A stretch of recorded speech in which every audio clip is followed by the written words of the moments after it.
5 సంవత్సరాల పరిపాలన, ఒక దుర్మార్గమైన పరిపాలన. ఆ పరిపాలన యొక్క ఫలితాలు మీరు చూస్తే వ్యవస్థలు మొత్తం భ్రష్టు పట్టాయి. పనిచేసే వ్యక్తులు పనిచేయలేని పరిస్థితికి వచ్చారు. కడాన ఇవన్నిటి వల్ల ఇలాంటి విపత్తు వచ్చినప్పుడు నష్టపోయేది ప్రజలే నష్టపోయారు. అందుకని నాకు 10 రోజులు పట్టింది. మొదటి 2 రోజులు నేను అధికార యంత్రాంగాన్ని ముందుకు పోమన్నా పోయే పరిస్థితులు కూడా లేరు.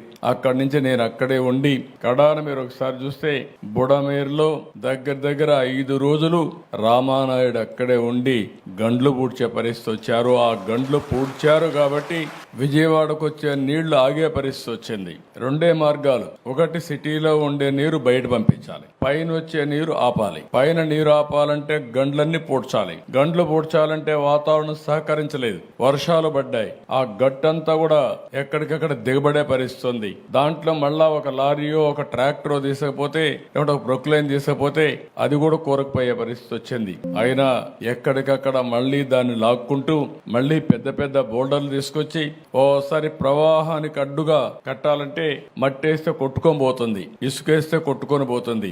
అలాంటప్పుడు దగ్గర 100 టన్నులు ఒక రాళ్లు తీసుకొచ్చి పెద్ద పెద్ద బోల్డర్స్ తీసుకొచ్చి అక్కడ వేస్తే దానిపైన మళ్ళా మట్టేసి కన్సాలిడేట్ చేసి ఒక విధంగా చెప్పాలంటే ఒక యుద్ధమే చేశాం. అక్కడ కడాన ఆర్మీ వాళ్ళు చెప్పారు మా వల్ల కూడా కావలేదు, మేము చాలా టెక్నాలజీ చూసాం గానీ ఇలాంటి టెక్నాలజీ మా దగ్గర లేదని వాళ్ళ చేతులు ఎత్తేస్తే కాదని మన వాళ్ళు నిరూపించారు. దానికి మనస్ఫూర్తిగా ఇరిగేషన్ డిపార్ట్మెంట్ ని రామానాయుడు కూడా అభినందిస్తున్నా.